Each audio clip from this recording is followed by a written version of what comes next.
It's July 17th, 2017, and we are interviewing Adam Tenenbaum from Silver Lake, proprietor of the Chandelier Tree. Thank you, Adam, for helping us. Thank you. I'm Michael Masterson. Our cameraman is Marco Larson, and we have Cheryl Revkin here. He's part of our community. So let's start. Where are you from originally? I'm from Los Angeles. You are. What part? Well, North Hollywood Hills as a little kid, and then the Valley. So Chatsworth, far into the Valley. When Okay. before it was really as we know it today. It's the Wild West. And when did you move to Silver Lake? I've been here 11 years. Okay. And did you move into this house? I did. Yeah. You came here. So tell us a little bit about your family. Where do they come from? How did you guys end up in LA? Well, I have two parents from New York. Okay. Essentially, they met out there, and I think in the only romantic gesture in my dad's life, don't quote me on that, he followed my mom out here, and it's quite sure. My father's Israeli, born in Palestine, and my mother's Irish, Kilkenny, second generation. I think Harlem and Queens, if I remember right. Oh, interesting. And when did they come to Los Angeles? A couple years before my birth, I think, if not less time than that. They. So you were born here? Yeah, I have most of my family is New York. I was the first generation to be born on the West Coast. Mm-hmm. Really, the first part of my family period that moved to the West Coast. It's still only my nucleus.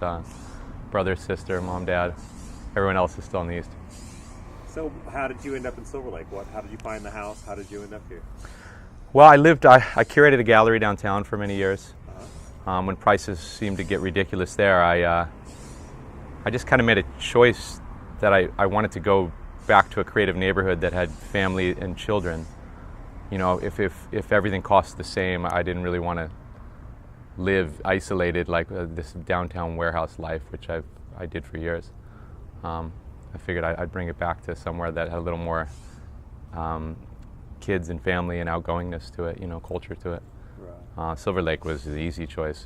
It was the east side no matter what. So I felt lucky to be able to find a place around here. Yeah, it's a great neighborhood. So tell your house. We'll have a picture of it later. But so tell me about your house. It was built. I think it's 50s or 40s. It was one of the first on the. It was the original block. Okay. That, but probably, yeah. It's It was before they partitioned these into four houses. It used to be the larger section of it. So, and the tree is actually original to that. She's old. How old is the tree? Hard to guess. I had an arborist come out about 5 years ago and said we had about maybe 15 to 20 years total left in her. She's probably about 70 years old, something like that.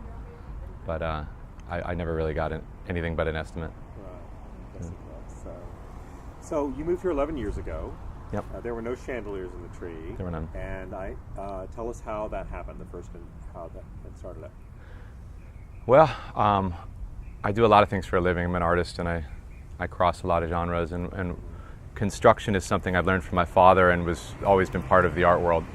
So I spent time building a lot of things and dismantling a lot of things, and you land up with lights through that process. So I believe it was from a club. We were dismantling a club, and we pulled down 2 or 3 chandeliers, and the owner had no use for them. Actually, I think originally they wanted to eBay them, and then they never bothered. So they said, haul them away from here, and I brought them home, and I thought I could put them inside of the house, but these things are scaled to. As soon as I got them in, I realized they were way too big for the house. So. Actually, right behind you, up above here, is an anchor point where the first one is, and it's a much more in-depth, way overkill worth of an anchor point there. It's 2 span sets and a carabiner and the whole deal. And my roommate, who was an aerialist, used to practice trapeze and tissue for circus work, and he used to put a mattress right where you're standing and do strength training and such. So I was sitting on the porch and I saw this anchor point there. I got out a ladder, I attached it, and kind of just looked at it for scale, really kind of appreciated the weight of it in a tree like this, that it seemed appropriate. It seemed like it sat there nicely. So I put that one up, I stared at it, then another 2 went up, more just out of curiosity, and then we hit this little crescendo where we had to light them and at least see what they looked like in the tree. So they weren't electrified originally? No, they were, we had 3 of them up there, just hung before we even put electricity to them. So what was the idea behind electrifying? Oh, just curiosity and wonder and lights, and I guess a little showmanship. But also just trying to we were new to this neighborhood. Our neighbors are very established here. It's it's a long-term neighborhood. You know, it's people that I've now come to adore. You know, and we were kind of wild circus kids coming in here at first. You know, it took us a second to kind of get exactly how we should fit into this neighborhood, and the lights were a tremendous help in that. So were the neighbors a bit wary at first until they saw the lights going up? Yeah, rightfully so. Yeah. So you started with 3, and then and now we've got how many? 34, I believe. 34. And about 15 in back, waiting to go. So you have 15 more you want to put on? I wish, yeah. Oh my God. I don't know if we're adding some, yes, but I can only take kind of smaller demure ones, you know, 6 bulbs, 4 bulbs. The larger ones the tree's pretty much there. What I'm doing is also updating and upgrading ones that exist, both for safety and for aesthetic, you know. Sure. And so do you normally have to rewire them and kind of fix them up, or you? Well, in the early days, I would get these things through like Craigslist and swap meets, garage sales, pretty much anywhere, really. And they would come in every state you can imagine. Now people just drop them off on the porch with little notes. Yeah. So, but yeah, as to their unusual story about a chandelier that you got. What's the most unusual one? It might actually be this little one right behind me here. Right here? Yeah. It was. I heard this little knocking at the door, and I opened the door. It was probably a Tuesday afternoon, and there were these 2 teeny girls. I mean, they must have been 4 years old, 5 years old, standing there holding a box. It said, "My mommy said to give this to you." I think she was standing over here. I was so touched by it. It was one of the first ones that was donated by someone in the neighborhood, which to me was a big thing. It was because I got a real immediate feedback from the immediate neighbors on my block and the ones that I see every day and the ones around here and people going by, you know. But it was hard to tell what sort of outreach this had to Los Angeles and to a community, you know, a few circles out. So this was the first time I'd had one donated by somebody. I think they lived over on the other side of the reservoir. Made the effort to come over here, had their little kids give it. It was adorable stuff. That's sweet. Yeah. That one was kind of touching. What's the most you've ever paid for one? A couple $100. Okay. Yeah. So, If there was one I really liked, usually it's swap meets. yeah. And even those need work. Need weatherproofing, need outdoor proofing, and often need rewiring. But Yeah, I wondered about that because these are not outdoor light fixtures. So how do they? Obviously, they hold up in the weather, or that's. Well, I take a slightly different approach than I would say the norm is if you want to think of weatherproofing. Is my goal is not to seal these things off from the world. My goal is to allow water and whatever weather does exist to go through them. I guess it's very Bruce Lee, it's very Zen, but there's a lot of drilling of the cups, there's a lot of releasing of the water. My goal is, the only thing I seal is the sockets, and I use like an electrical grease like you'd find inside a wire nut for an outdoor usage. And I use a lubricant to allow me to take off the sockets, because if the socket seize to the chandelier, it's kind of junk. If I can remove and replace the sockets, those are what will die, then I can usually save the chandelier. But in general, we're trying to allow water to flow through it, so it's a lot of critical looking at the chandeliers and drilling a ton of holes into it to allow water to escape them.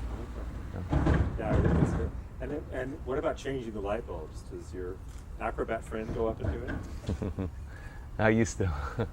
They need changing, that's for sure. I can imagine.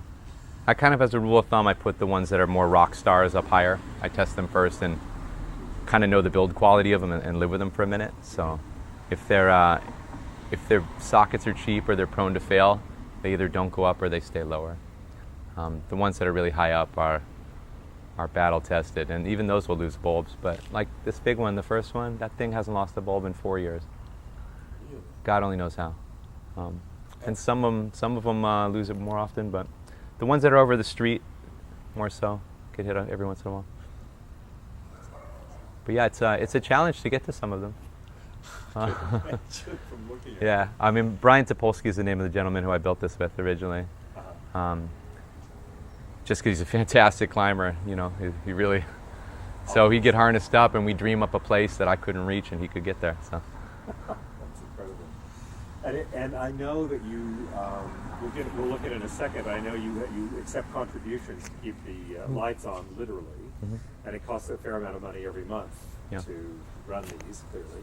So how much did your electricity bill go up once you started putting them up? You know, it's a little bit unanswerable because I've never separated them. Yeah.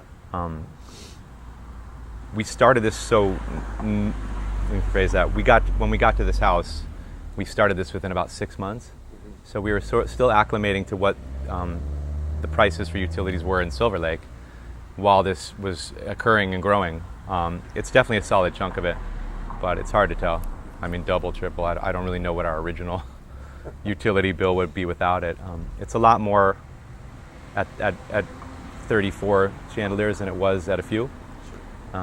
We use 25 watt bulbs incandescent, and I use 4 20 amp dimmers, so all of these run continually on dimmers, which saves the bulbs tremendously as well as electricity, but it's still a lot. But they're not on timers. You turn them on manually every night? I do. And how long do you usually leave them on? Somewhere around dusk till maybe 10, 11, depending. On weekend nights, a little later for people. We used to leave them on later, but it has to do with this balance of allowing the community, allowing the public to see this as a project, and giving them enough time to, because I mean, you turn a project on at sunset around here, you're going right with traffic, and it's hard for most of Los Angeles to access it, and not inundating with my neighbors with late night everything. So, you know, it's everybody who owns their houses here and has lived here, longer than I have, has been very graceful in allowing this project. So I'm very respectful in the fact that we want this to be something they can live with too. You know, it's one thing to have LA at large adore it, but the people that see it every single day need to also really be able to deal. Well, as a neighbor, I appreciate it. Thanks. It's a sight to bring people it has to, become now where my neighbors will text me when they're having dinner parties, and it's become like a lighthouse, like a beacon. You know, it's become a grounding and a community thing. But it still brings a lot of people to this neighborhood every night. Well, it may be the only tree with a Yelp and a Facebook page, as far as I can tell. I did a little research on it, and I know that there have been a lot of people come here and done proposed to their future. Yeah, we've had 17 proposals that I know of that they've asked, and some of them they do on their own, and I just witness, and some of them I actually have helped them in kind of stage it per se. Facilitate. Yeah. We've had 5 weddings, and we've had 1 lesbian ceremony, which was amazing. Yeah. That's fantastic. Yeah, it's a lot of people do. I think it being a little bit of a magical, light-oriented deal, and it being local to this neighborhood, and it being a little bit mysterious, and I don't know what the elements are, but there's something about it, probably because it's free, that it's people include it a lot in their first dates or their early dates. So almost everyone in that scenario. Here's all this. Excuse me? He does. Thank you. You're welcome. Yeah, absolutely. Many nights are one. One night you should close off the streets and have a little party. Yeah? I'll invite you. Thank you. Thanks. There you go. Spontaneous. It engenders. It's such a positive experience. I think people really people smile. They enjoy it so much. It must give you a lot of joy. Does it give you a lot of joy to? You have no idea. Yeah, absolutely. It's just an incredible. It's as an artist, usually, I guess I could speak for a decent amount of artists, and this one is when you work on a project for a certain amount of time and it's in your living space or in your workspace, usually by the time it's run its course, you're ready to disconnect from it and move on. And this one has been the opposite. It has grown, it's become more endearing. I was concerned early on with the longevity of living with a project like this. After a year and a half, would I become jaded on it? Would I want to see it? Would I care that it's here? And it's been the opposite. And most of that is the people, it's the stories. It's the connections that people have to this project that I never could have gathered or intended. The nannies with the kids in the morning who have grown up for a decade staring at this tree. The kids at Ivanhoe and at, what's the preschool over here? Nursery school. At the nursery school. I've seen their little treasure maps on napkins with the X marks the spot and how to get here. They're very endearing sort of things. We have a woman here comes here 4 or 5 nights a week who works at the trauma center down at USC at Keck Medical there. And she comes here to ground out and remind herself there's things that are good in life and positive in life. You know, I think it provides that. And I mean, when people drive by and they kind of cheer or jowl or yell, or I don't know, I feel like the little kids who smile and yell, one person at a time, it has a great effect. So yeah, it's definitely affected me. Well, you're a destination. I mean, this is a destination. And obviously creating a lot of joy for people. Have you had any kind of mass events here besides a wedding, or is anybody? I mean, things happen that spontaneously or by plan? Yeah, pretty unique ones. You know, one night we hosted 2 buses, about 80 senior citizens from a home who descended upon the tree immediately, and we did about a half. You know, things like that where people have written me for specific like privilege rights or you know, the ability to be here in groups, and on top of just my friends and having parties here. We did a thing called Lucent L'Amour here once, which was kind of a wrap party for the Do Lab, a crew that I've been with for a decade. And I don't know, there's it's continual. We've done 3 or 4 music videos, a few short films, a ton of model and photo shoots. Has there been any movies that you know of? Nothing, it has, but nothing that I've heard of afterwards. But it's on Location Scout's radar, I'm Yeah. Yeah, we're in a few books, but we're still waiting for Wes Anderson to show up. That's good. That would actually be that would be my dream. Yeah. I would love to have the tree immortalized at this state in something I truly respect like that. Would be a dream come true, yeah. Yeah. Well, it should be. Well, we're going to immortalize it with this, I think, hopefully. Thank you. So let's just take a break here, and we're going to walk around out there and take a look at the tree. Just one thing, I think you asked him what kind of tree it was before we started shooting. Yes. So just to be clear, get it on there that it's a camphor tree. Camphor. Yeah. Sure. But This is still running. oh, Camphor tree. right. Yes, the tree is a camphor tree. And then Okay, so Adam, we're back on the side of the street here just to kind of look at kind of what's going on. So I know that you said there's 34 chandeliers, and I know that at one point you hung a couple over the street here. Yeah. So did anybody objected to that? No, I mean one moving truck a few years ago, but didn't really say much to me.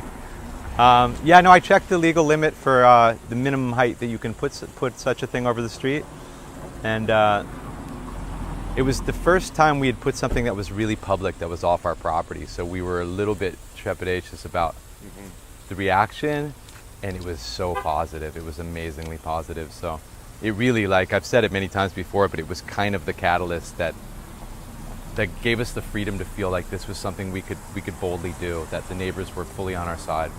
They all came over and just loved it. I mean, it brought a lot of people together. This is back when their kids were really young and they used to jump on the trampoline, and they would all come over and hang out.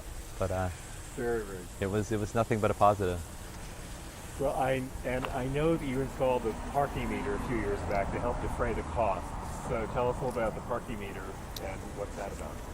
Well, the parking meter started as an idea more for a placard.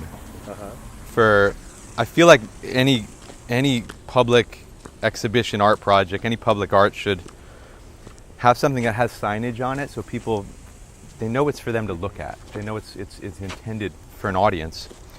I think it's even more important when it's actually your house, when it's a residence, because people are naturally trained not to interrupt your privacy. Yeah. So the original idea was to actually just to give a signage to it. The meter itself is a Duncan Mark 20 or 30. It's pretty old. It's from the 60s, 70s. The concept for this top here, this is my first experimentation with welding and a plasma cutter, honestly, was meant to replicate the on the air sign you would see above mics in recording booths. I thought it kind of had a nice aesthetic feel to, like a pop to it, like a light would go on.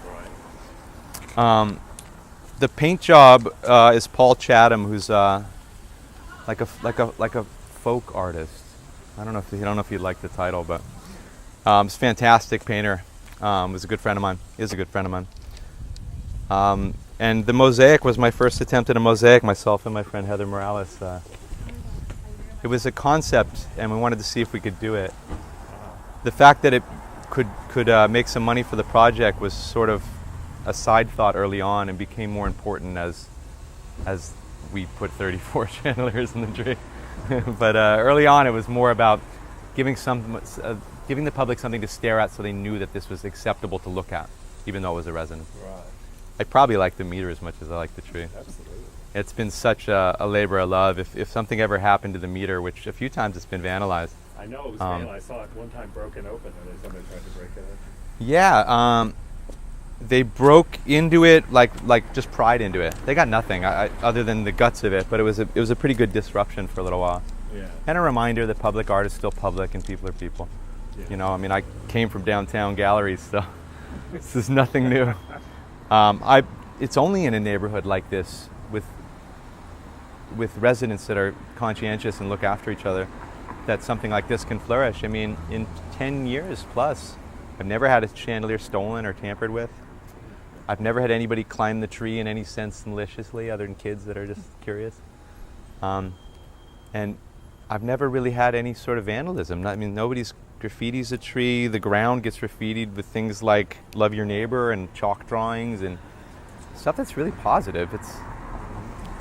It kind of takes a neighborhood like this, and then it takes a climate like Los Angeles to be able to do a project like this. I mean, those things have to come together a little bit. We did put up a camera. Oh, you have an account, so you don't care. You're monitoring us while we're monitoring you, I see. Nah, it's more for aesthetic. I love the fact that it says total donation when you put money in. You got the whole. Yeah, we had to make a real severe effort to make sure this thing had nothing to do with a linear time parking situation. Yeah. It took me about 6 months to get a contract between LA Municipal, IPS Global, and myself, because, you know, everybody's concerned that I'd use this for profit in a parking situation where it's not legal. Really, it's this parking meter only in encasing. It has nothing to do with parking whatsoever. But I was able to actually go on my computer and program this. It uses solar to power it and a backup battery, and then a Verizon SIM card you can send information to and from it. So even like when you put a credit card in and donate $1 and you press send, it'll say like "Patience, young one," or like I can have it. I can make it entirely personable, which I don't know. That's wonderful. Just what kind of art do you do? For a living? Yes, for a living. Oh, well, I'm an airbrush makeup artist. Oh, is that right? So I've traveled painting performers and circus performers and doing editorial and stuff. So I paint bodies and faces. Huh. So essentially, I make really gorgeous people look slightly more gorgeous. I have the privilege of painting talented people. So giving back to the community is something I probably do more through this than I do through my art. But and I also build festivals. I work for a company that builds. Well, we do Lightning in a Bottle as our major festival for the Do-Loud, and Coachella and such like that. Yeah. I also run a laser cutter and a laser cutting studio and an Etsy store. And I think most artists now are kind of Renaissance men, you know, and women. Like you sort of, to live in an area like this, it's expensive. There's no single art form unless you're union or you can go that way that handles it. So I do a lot of things. You keep evolving. I hope to, yeah. I hope to. Yeah. So how many more chandeliers can we look forward to? Probably 3 or 4, maybe max. But a changing of the guard in many senses. A lot of the ones that are up there, that were put up there that I like, as I find better ones, will be upgraded. So it's an evolving project, but we're in no rush. And I really do take safety quite seriously. Sure. But that said, there's no such thing as the all-listed exterior stuff. All we can do is our best. The first time like this was on Yelp, and the first real serious video on this came out, it was Colin Kennedy who did the video. Actually, I'd seen his work once before, and he's a neighbor. He lives right here, and he's super lucky to have it, feel inspired by this. By the time I had seen the video, I think it had 70,000 hits, and I don't even know how many likes. And it had my address right beneath it. And it was the first time I realized this is real. This just went out to a massive audience. I think when it hit LA Weekly and LA Times, that there's a certain crescendos that are attached to your address where you're like, you got to take a deep breath and realize, okay, well now you really put this publicity out to a large audience. Everybody has been entirely delightful. There's something about maybe the mood or the tone of it. It's a little bit meditative, a little bit calm.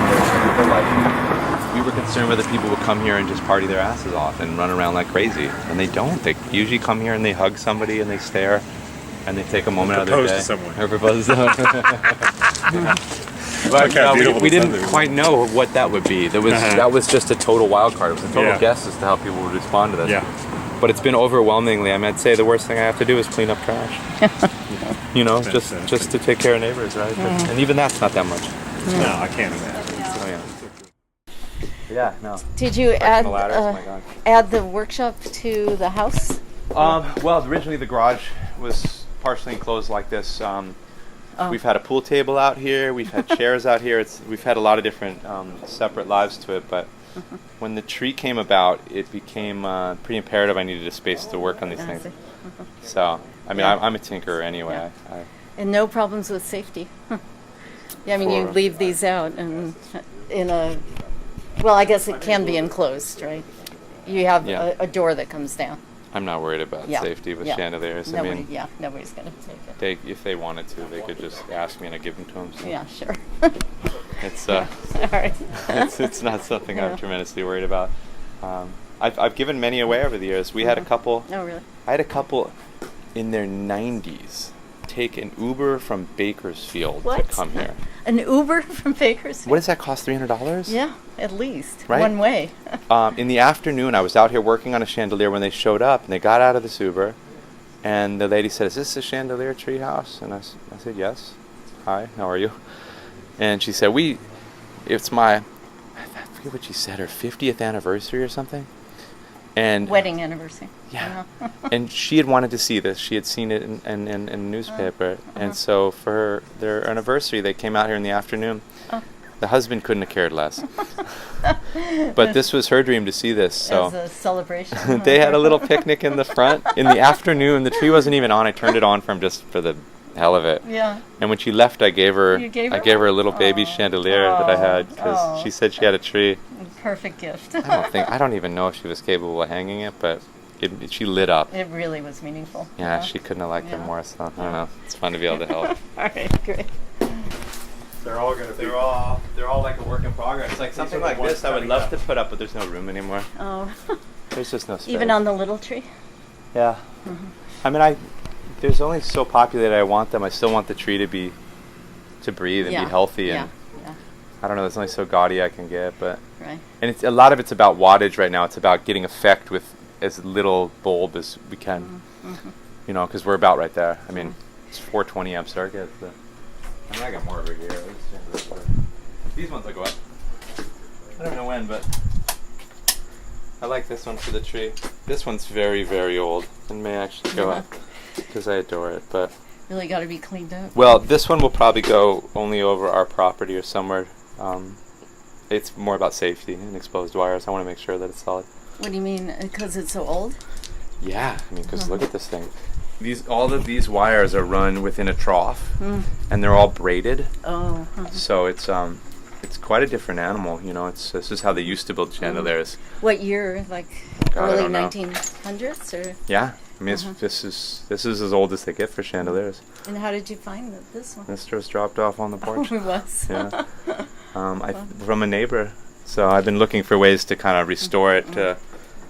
It's a big project, to bring it to a thing where I feel safe about hanging it every night in and out, You'd have to completely rewire it, really. I would have to completely rewire it, I'd have to take all the cloth wiring away. I'd have to change all of those, and then there's still some structural things with the glass, because if you see, this is crystal laden on either side and then held together with pins, with like what you consider a Carter pin, essentially, you know, that pin this together around the wiring before they made the solid tube, and they would string the wiring through it. So it's actually a functional pin that had to be part of the design. Yeah. Really. I mean, they're beautiful, and this thing would last, you know, be gorgeous indoors, but outdoors you got elements and the wind and swaying and this and that, so it's a lot of crystal, so I'd be a little concerned.